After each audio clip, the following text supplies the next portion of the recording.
kita ikuti acara pengajian rutin setiap hari Jumat yang akan disampaikan oleh Al-Mukarram Bapak Kiai Haji Ahmad Kudus yang tepatnya malam hari ini pada tanggal 5 Mei tahun 1983. Hadirin, selamat bersatu.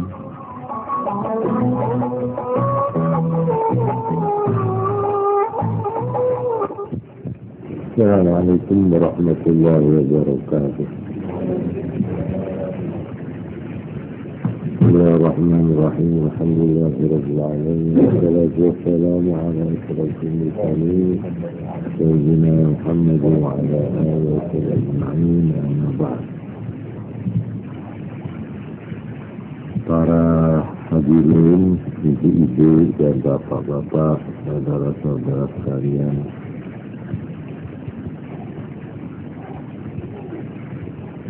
dari majelis pengajian setiap bulan Jumat yang kami hormati.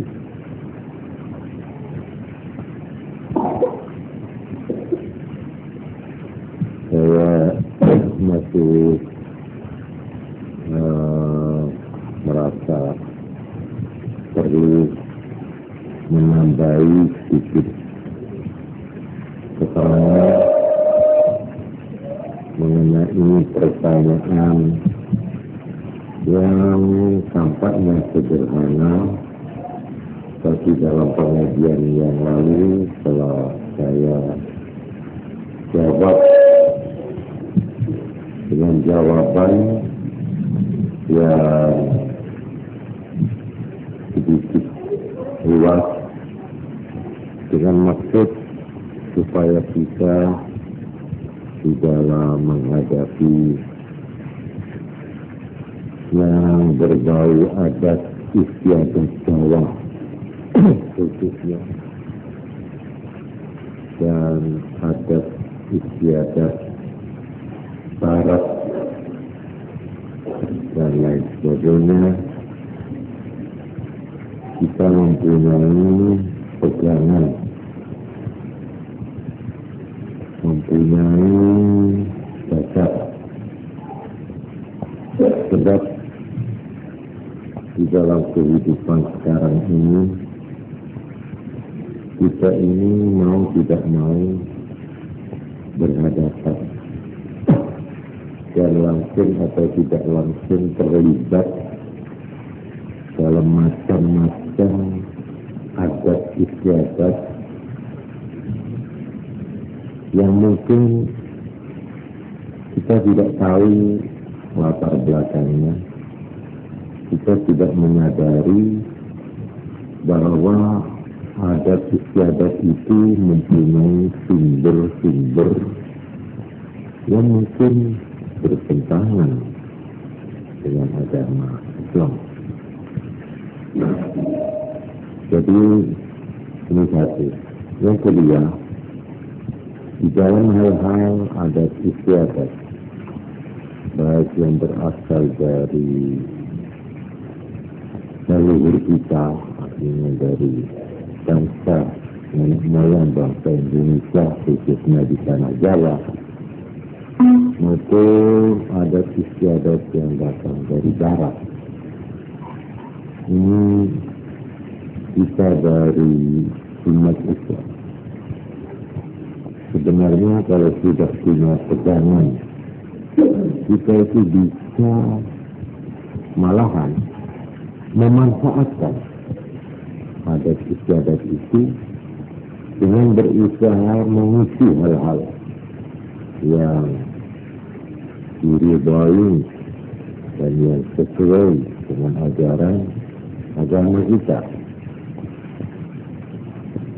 Seperti saya pernah membaca ini, ada musyawarah ulama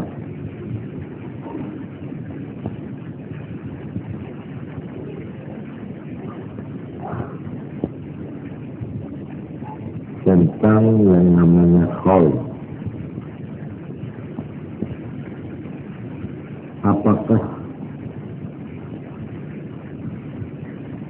keputusan Kongres kedua Jamiah Thariqah Muktabarah tentang peringatan wafat Khaul itu, termasuk mengikuti sunnah Rasulullah dan Khulafaur Rasyidin. Apakah keputusan tersebut benar atau tidak? Kemudian di dalam musyawarah ulama ini dijawab begini, sambil membenarkan keputusan tersebut, maka kebiasaan peringatan wafat atau qaul yang berlaku itu mengandung 3.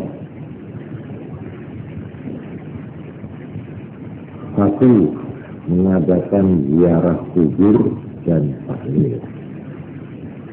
2, mengadakan hidangan makanan dengan niat sedekah dari almarhum.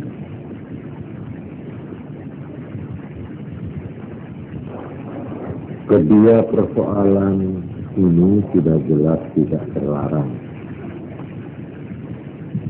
Lalu ketiga, di dalam upacara qaul itu diadakan bacaan Al-Quran dan nasihat agama. Kadang-kadang diadakan penerangan tentang sejarah orang yang diperingati untuk dijadikan suri teladan. Ini contoh ya, bagaimana memanfaatkan yang sudah menjadi adat istiadat. Juga mengenai yang ditanya tentang mitoni ya, 3 hari 7 hari 40 harinya 100 bacaan Quran kita isi dengan baca selawat, kita isi dengan zikir dan sebagainya. Itu bisa berubah nilai dan wajah daripada pertemuan keselamatan itu. Sebab di dalam hadis-hadis banyak diterangkan tentang yang namanya majelis zikir. Majelis zikir ada 3, ada 2 hadis yang saya ketahui. Yang pertama menerangkan apabila ada orang banyak, yang banyak itu lebih dari 3 orang berkumpul membaca Quran. Ini kata-katanya di situ membaca Quran. Sedang hadis yang kedua, yazkurullah, berzikir, asal membaca zikir, bacaan-bacaan apa namanya, bacaan la ilaha illallah, la ilaha illallah, itu biasanya disebut tahlil. Itu sebenarnya zikir. Tahlil itu membaca la ilaha illallah, itu tahlil. Kalau tasbih membaca subhanallah. Kalau tahmid membaca alhamdulillah. Kalau takbir membaca Allahu Akbar. Kalau hauqalah membaca la haula wala quwwata illa billah. Itu semua termasuk zikir. Jadi di dalam sebuah hadis yang lain, tidak berkumpul orang-orang banyak yang berzikir. Yang pertama baca Quran, kecuali mereka akan diikuti oleh sakinah, oleh rasa tentram. Wa hasad bihim malaikah, dan malaikat duduk bersama-sama mereka, ikut hadir dan ikut berdoa. Ini hadisnya cukup terkenal. Ya, kalau nanti perlu bisa saya baca secara lengkap. Ini sering saya ucapkan, saya terangkan, oleh karena memang zaman di zaman Mbah kita Wali Songo itu beliau tidak mau mengajarkan sikap a priori atau sikap yang bersifat kurang bersahabat.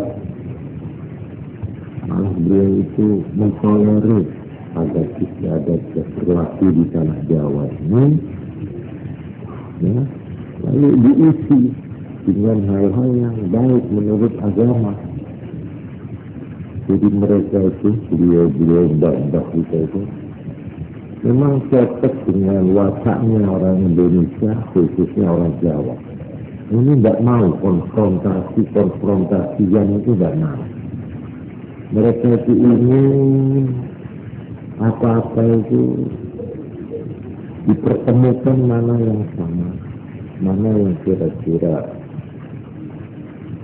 tidak mengganggu orang lain, tidak mengganggu perasaan orang lain. Sampai saya pernah membaca sebuah tulisan yang menulis tentang wajah manusia Indonesia. Artinya profil Indonesia itu, manusia Indonesia khususnya Jawa itu apa ciri-cirinya yang paling menonjol, yang paling khas. Nah, di antaranya dikatakan yang paling menonjol yaitu mempunyai daya sinkretis yang besar, dalam arti banyak hal-hal yang sebenarnya itu berlainan, malah kadang-kadang bertentangan. Itu dicampur menjadi satu, ya semacam gaduh-gaduh. Semuanya kita terima sehingga seolah-olah kita itu tidak bisa menyususkan atau melakukan pilihan. Semua kita terima, kita tampung, lalu kita kawinkan, kita baurkan, nah, kita campurkan.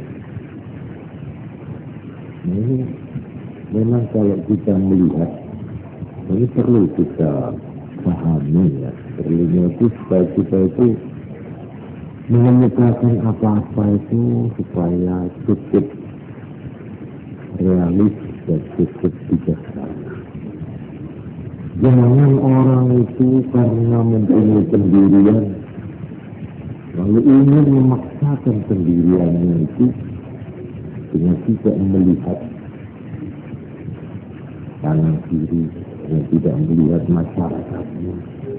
Masyarakat Indonesia sebenarnya masyarakat yang penuh kompromi, penuh damai, penuh toleransi. Itu sejak dahulu. Ini diketahui persis oleh juru dakwah Islam yang pertama di tanah Jawa ini, seperti Wali Songo itu mengerti ini. Karena itu seperti ini, kesenian, kebudayaan, wayang, gamelan, dan lain-lain adat istiadat itu ditolerir, tidak ditentang, ditolerir. Tapi dalam pada itu lalu diisi dengan hal-hal yang berguna. Nah, seperti selamatan, ini memang kita akui itu selamatan itu dari tidak dari apa itu, tidak dari agama. Memang keselamatan di tanah Jawa ini.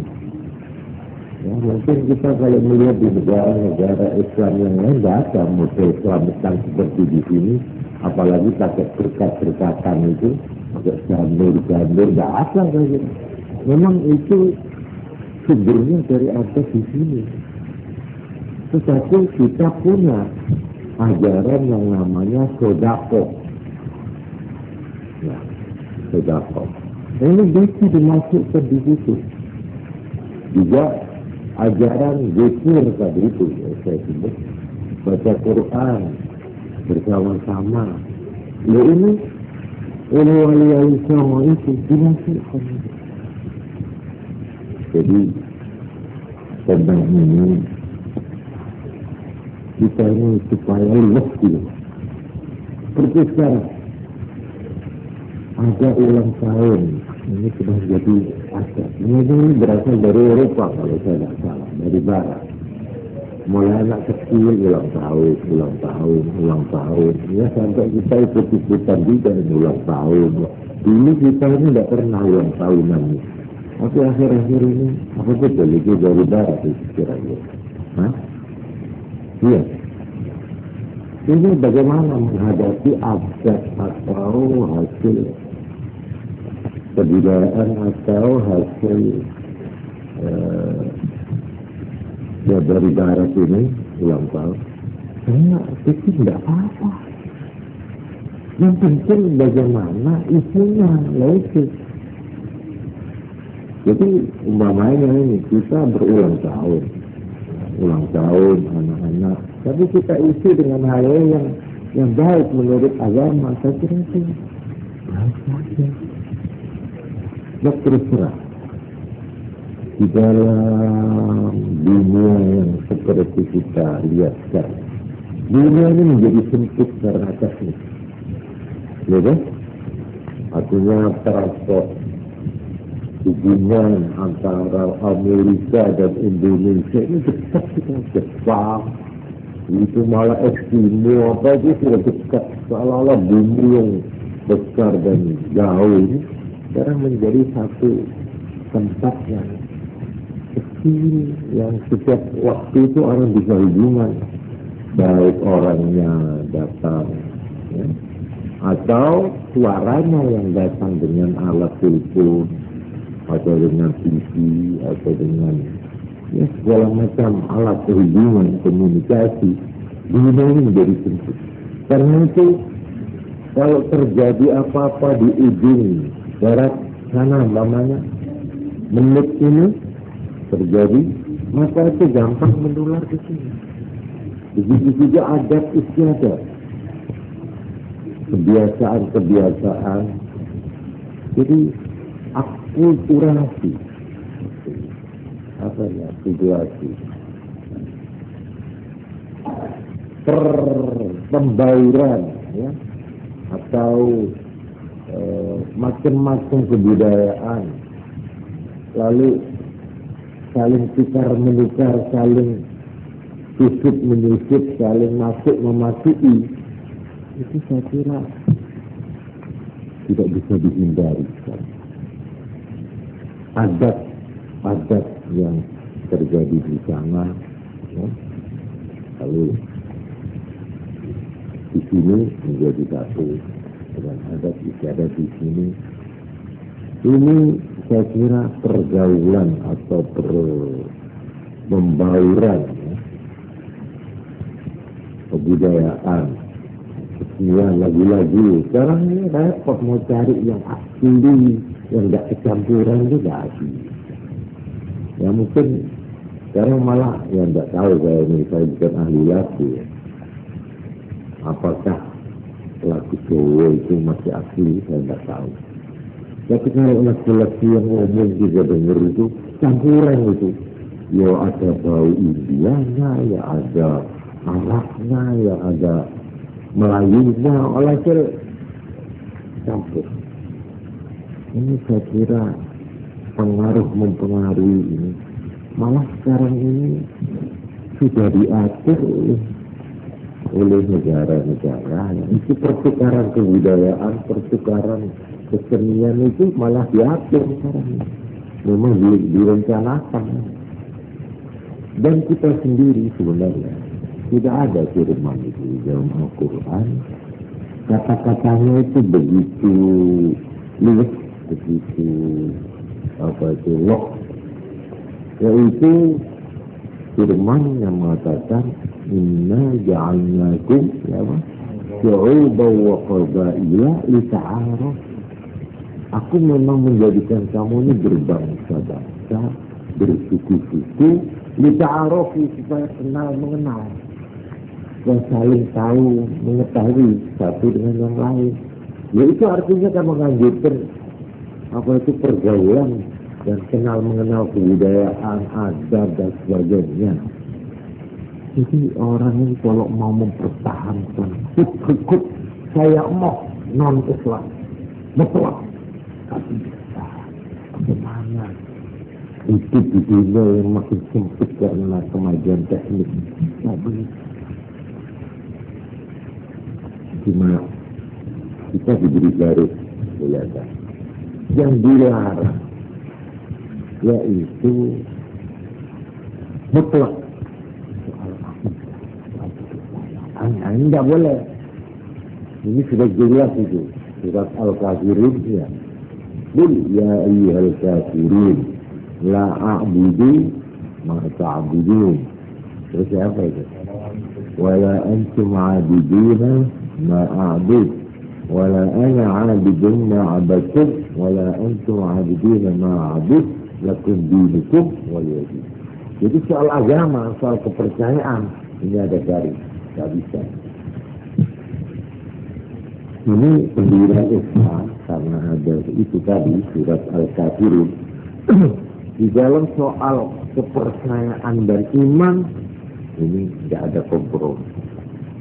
Memang dulu dicoba oleh orang Jahiliyah, orang Mekah itu khususnya Nabi, supaya ada kompromi. Beginilah, saya satu waktu pergi ke tempat masjidmu Muhammad, nanti kamu juga pergi ke berhalaku, patung-patungku, kentenganmu, itu dan rukun gitu katanya. Ini caranya mereka mau, karena mereka sudah putus asa, walang-walang Islam lama. Akhirnya ditempuhlah jalan ini, kompromi ibadah. Nah ini untuk menghadapi ini turun ayat itu, surat Al-Kafirun. Tidak bisa, kalau salah zaman tidak bisa, maaf saja. Rukun ya rukun, tapi nek jaluk rukun ini mengenai kepercayaan tidak bisa, memang tidak bisa. Bagaimana antara percaya satu Tuhan monoteis dengan musyrik itu artinya menyebutkan Tuhan tidak cukup satu tapi sampai 2, 3. Ini tidak bisa, ini bersimpangan lagi. Walhasil di dalam soal agama saja, dalam arti kepercayaan dari. Tapi yang lain tidak apa-apa. Soal ilmu, soal kesenian, soal apa, ini bisa saja dengan kita melihat, ya. Apakah ada hal yang bertentangan secara prinsipil? Itu tak. Malah kita ini dianjurkan ya, untuk memanfaatkan. Jadi mengisi cara yang sebaik-baik. Ini tentang ini saya ingin menunjukkan betapa berurat berakarnya masyarakat Jawa ini. Dengan yang tadi saya sebut sinkretisme. Sinkretisme itu apa ya? Sinkretis itu apa?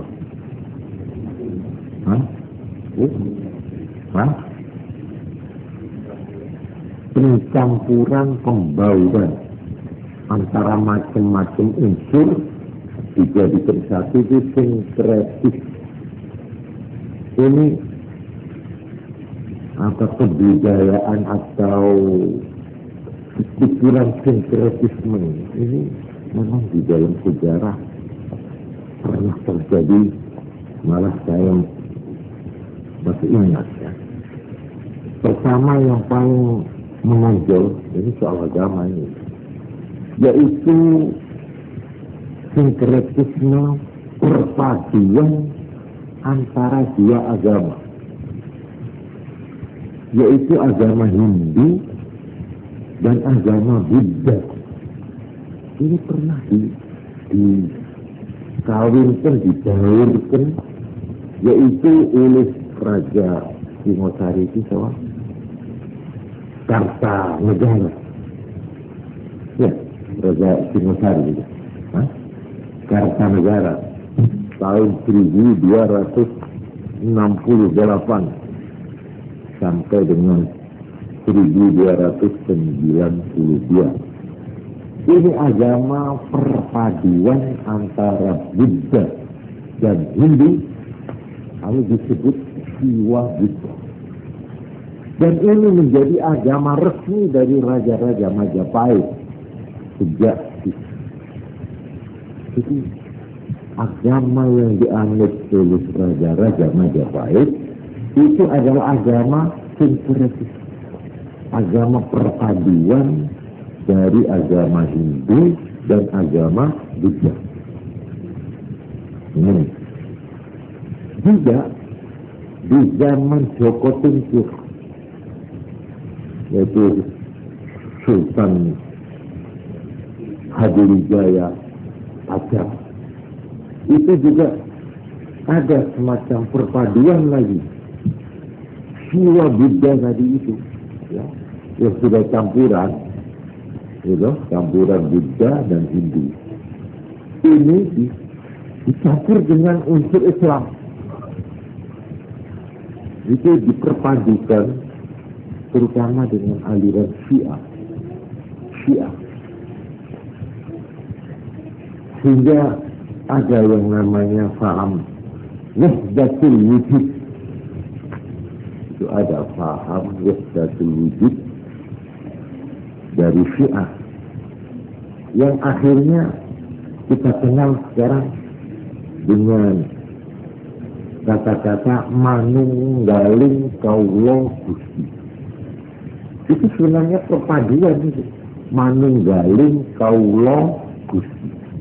Sekarang dijabarkan manunggaling abdi dan rakyat. Itu sebenarnya ini pikiran itu ya tidak sama, tapi iramanya kan sama, itu namanya. Itu sebenarnya asalnya dari sini, manunggaling kaula Gusti. Jadi Tuhan dan kaula ini jadi satu. Ini ajaran. Ya, kalau kita tanya apakah ini ajaran Islam benar, membenarkan apa nanti ini soal lain ya. Tapi saya baru cerita sampai akhirnya kalau kita lihat gelar Raja-Raja Mataram itu diambil dari istilah-istilah Islam seperti Paku Buwono. Paku itu paku ya. Paku ya. Buwono itu apa? Ini bahasa agamanya ya. Kutub al-Kutub. Kutub itu paku Buwono. Wali kutub ya gitu. Wali kutub itu ya Paku Buwono. Malah ini kepercayaan orang Majapahit bahwa Raja Erlangga itu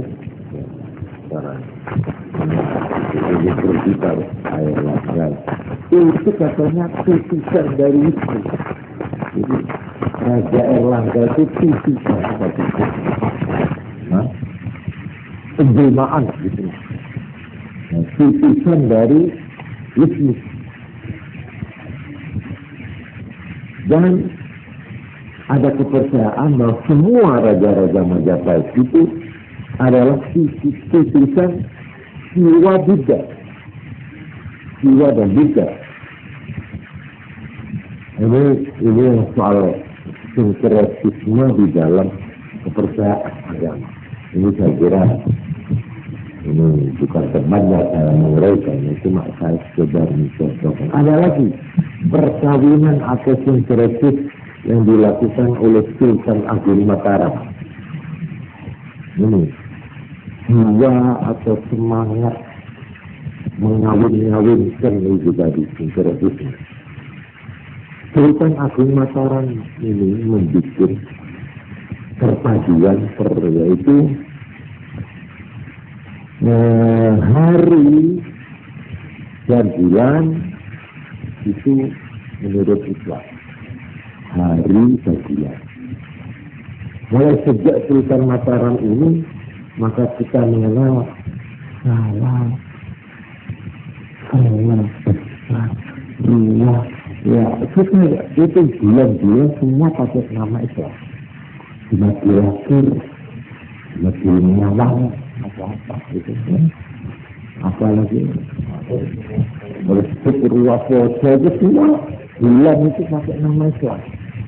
Hari juga Islam. Kemis, itu semua Islam. Tapi tahunnya takut tahun Suko.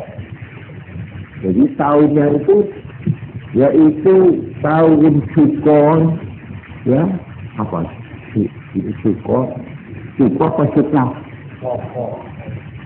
Saka, ya. Saka. Tahunnya pakai tahun Saka, tidak tahun Hijrah juga. Ini dikawinkan di perpaduan. Ini cerita. Jadi diterima ini. Yang Jawa terima, untuk Jawa, yang Islam ya terima. Jadi jenis Islam, bulan Islam, 1 tahun Soko, apa? Saka. Cara Jawanya apa Saka itu? Soko. Tahun Soko itu yaitu tahun di mana bangsa Hindu pertama kali datang ke Pulau Jawa ini. Itu dari sana.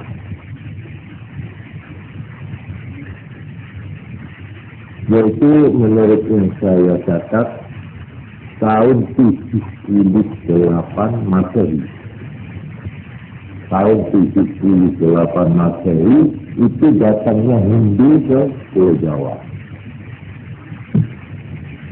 Nah, perpaduan sinkretis yang dilakukan oleh Sultan Agung Mataram ini mulai tahun 1633. Sejak itu, jadi abad berapa itu? Abad 17. Sejak itu yang Jawa itu nyebut dinanya selarat. Dino akad, di akad apa akad? Tahu itu. Bacaannya mungkin macam-macam akad. Karena Selasa, Rabu, Kamis, Jumat, itu Sabtu. Tapi itu jelas nama Islam itu hari-hari itu. Juga bulan itu pakai bulan Islam. Cuma tahunnya tidak pakai Hijrah. Ya, ini semacam apa itu? Semacam perpaduan.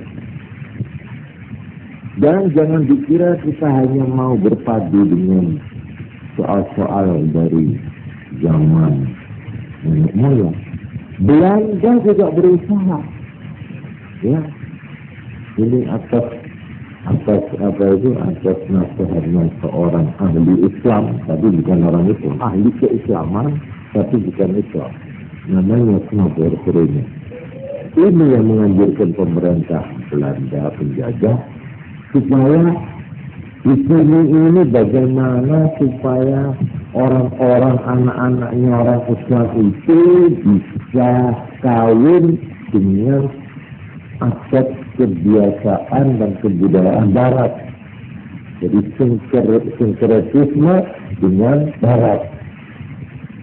Nah, itulah yang disebut episode politik. dengan mengadakan sekolah-sekolah model Londo. Itu mulai tahun 1911. Di sini dibentuk itu kalau dulu apa itu loh, kalau di sekolah rakyatnya namanya IS atau apa dulu, sekolah desa kampanye Ongkolere, sekolah Ongkolere itu bikinan Belanda yang memang maksudnya di dalam sekolah-sekolah itu diajarkan hal-hal yang mengenai darat dengan maksud tujuannya nggak ilah ya apa orang Islam supaya menjadi asas Islam, supaya dia itu wajah disebut orang Islam. Sekalipun dia tidak usah pindah agama, nggak apa-apa, asal jauh saja dari Islam. Itu aja. Nggak iya ya. Karena itu bacaan-bacaan di situ itu ya dengan Arab itu segala-galanya. Arab itu digambarkan begitu bulan. Pakaiannya saya pernah lihat itu di buku bacaan sekolah rakyat zaman Londo. Itu naik dengan Arab itu hari mungkin ya musik apa itu kotor itu modelnya. Tapi nanti di sampingnya itu sebagian seluruh putih, wajah ini rambutnya ini Eropa. Jadi Arab mulai milih guys, di sana. Iya, yang Arab Londo itu ya.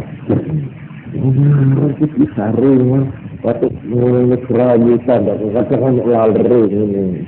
Ini gambar ada lalre yang hasil itu menanam rasa antipati. Sampai akhirnya ini berhasil. Jadi ini sejak itu maka pergulatan antara kebudayaan Barat, kebudayaan Tiongkok, Islam. Sampai sekarang ini, sampai ada yang kayak-kayakan, kami langganan, ada itu kami langganan. Ada yang kami jawaban, ya. Ini kita ini bagaimana terhadap dua-dua? Tidak apa-apa kita. Asal kita itu mempunyai alat untuk apa itu menyaring. Tidak apa-apa. Sekarang orang bercelana tidak apa-apa. Tapi zaman nenek moyang kita celana itu dikasir-kasir, betul. Yang kasir. Bulan tidak boleh waktu sekarang di bulan tidak apa-apa juga. Ya kan? Zaman itu seolah-olah lingkungan belangkongan, wah kejawan. Ya kudilat ini Londo juga. Ada kesian santri. Ini dulu dipertentangkan. Sampai diharam kepada nasi haram. Lah masalah begini. Ini kita mau tidak mau menghadapi. Apalagi sekarang. Sekarang ini mana yang tidak ada di sini? Model ala Hongkong ada, ya, ala Jepang ada, ala Amerika Latin ada, ala Kuba itu, gigi, wah, masya Allah sudah sekarang ini kita hidup di dalam kancah itu. Kita bagaimana? Apakah kita mau lari ke gunung? Kita tidak terpengaruh di semua, mau sembunyi di kuburan itu, apa ada? Selama kita, apalagi sekarang. Masya Allah, sudah parah itu. Inilah, jadi saya menunjukkan dengan ini. Bahwa kita ini menghadapi masyarakat. Seperti Pancasila. Jadi kalau kita ikuti apa Pancasila? Pancasila itu sebenarnya semacam sensitif juga. Perpaduan dari segala unsur, segala ras, segala agama, bagaimana supaya hidup rukun dan gitu kan? Dan begini. Kalau kita cara garis, saya tidak mau. Kalau tidak, Islam 100% Quran, hadis, ulama, fikih, kalau mau apa itu secara keras.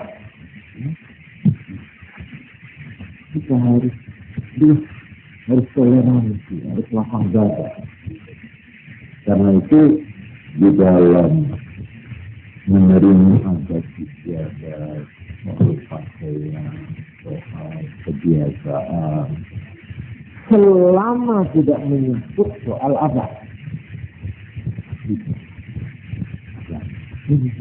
Kalau ini nggak bisa, maaf. Kalau di dalam soal agama, ini sudah ayatnya gamblang itu. Iya kafirin. Jadi oleh sebab itu, soal pertanyaan seperti selamatan, semua dijawab dengan tidak ragu. Mari kita manfaatkan. Arah selamatan itu, dalam pada itu hal-hal yang dilarang agama kita hindari. Seperti namanya niyahah. Ini pokoknya yang dilarang itu niyahah. Niyahah itu apa? Ngersiwong, gerindil, nolongso, ndak menerima, sama hati. Ini niyahah. Tentang niyahah ini, saya kira kita nggak usah ragu, itu dilarang oleh agama. Kita hindari itu.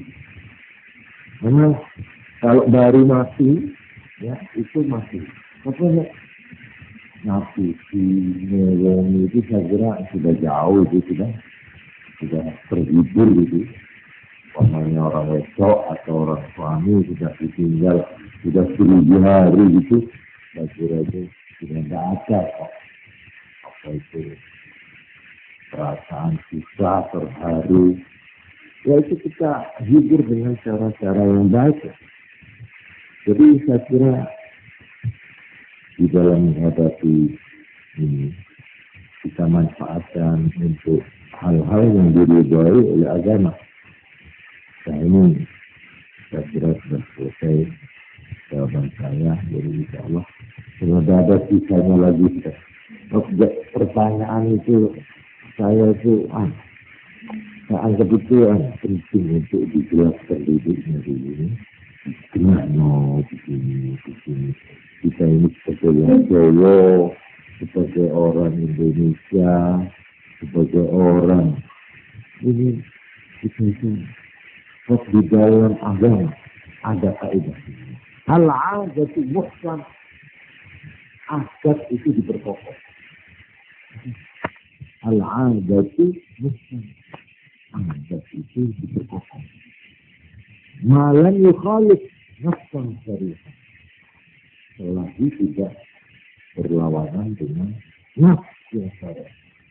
Hanya ayat-ayat atau hadis yang ketok gamblang. Akan tidak bertentangan dengan adat istiadat. Al-'adatu muhkam. Ya sama saja dengan keterangan saya tentang bid'ah itu. Tidak akan saya ulangi. Bid'ah itu dibagi menjadi beberapa itu. Tidak lalu secara mutlak kalau bid'ah itu mesti haram, mesti dolalah. Tidak. Jika bid'ah itu hal-hal yang tidak terdapat di zaman Nabi. Kan itu juga. Asal tidak bertentangan dengan Quran, hadis, kita bisa terima. Bid'ah. Bid'ah dalam arti ototo. Ya, ototo dari. Adat juga. Al-'adat muhkam, adat itu diperkokoh. Asal dia tidak bertentangan dengan Quran, dengan hadis, dengan kaidah-kaidah agama. Ini mengenai soal adat. Jadi, seperti konos ini. Itu adat itu. Adat bukan itu. Adat. Bisa kita terima. Asal dua belah pihak ridho. Syaratnya asal ridho. Jadi itu sebagai suatu persetujuan dari kedua belah pihak. Itu dibolehkan. Memang kalau saya mencari gono gini itu apa ada di Quran tidak ada, di hadis tidak ada. Tapi gono gini sebagai suatu adat, ya, di mana di situ antara dua belah pihak ada persetujuan, Boleh, Anda itu kaedah di dalam agama. Jadi kronos ini sebagai suatu bentuk persetujuan kedua belah pihak itu dibenarkan. Asal tidak melanggar aturan yang mamanya menurut waris begini atau menurut apa tuh aturan hibah atau hibah, asal tidak melanggar. Ini saya ngomong panjang lebar soal ini. Kita sebagai generasi baru ini jangan kita itu menerima mentah-mentah semua adat istiadat yang berasal dari sumber lain Islam, tapi juga jangan kita itu menolak mentah-mentah karena dia bukan berasal dari Islam. Ini sama saja seperti kebiasaan duduk. Saya ingin tanya, duduk secara Islam itu apa ada? Duduk secara Islam. Saya terjawab sih. Duduk secara Jawa ada enggak? Duduk menurut wong Jawa. Duduk diminta mertua, ada enggak caranya? Kesopanan duduk menurut wong Jawa ada apa enggak? Ada. Ya ini maaf ya. Kalau orang Arab itu malah kalau duduk biasa biasa begini. Iya kan? Apa itu disebut duduk Islam? Bukan ya. Apa duduk? Mana ini? Duduk apa? Kalau duduk begini lah, kalau duduk tasyahud ada dia Islam begini, ini tahiyat ini ya. Jadi soal duduk itu bagaimana? Ada lagi duduk diri kursi terus ditumpangi gini. Ini cara apa ini? Cara itu. Ya asal tidak ngarep lagi, tak apa-apa. Tapi kalau ini orang tua gini, wah ini cara Jawa. Aku tidak gitu. Nah, itu hal-hal begitu itu kita tuh tidak soal begitu itu. Ya. Sila begini ini apa? Sila begini, titik gerau. Ini tak mesti gitu. Iya. Seperti itu patung apa itu? Itu ada caranya. Ini soal begini jangan terlalu dibesar-besarkan. Jangan terlalu besar. Nah kalau kita itu mau apa itu strong gitu, wah bukan itu merah. Semua itu terutama dalam arti ya menghindarkan ya mentolerir dalam arti berbuat maka itu bijaksana, tapi juga harus ada apa itu harumnya ya, mana yang bertentangan, mana yang dibolehkan dan tidak dibolehkan. Dan ini saya kira cukup dan saya malam. Dan insya Allah mudah-mudahan besok kesempatan mudah-mudahan tidak ada pertanyaan ya, jadi saya bisa meneruskan pelajaran yang tertunda selama ini yaitu tentang soal-soal apa itu sudah kelanjutan hidup ini bagaimana ya. Dan saja kurang lebihnya saya mohon maaf. Assalamualaikum warahmatullahi wabarakatuh.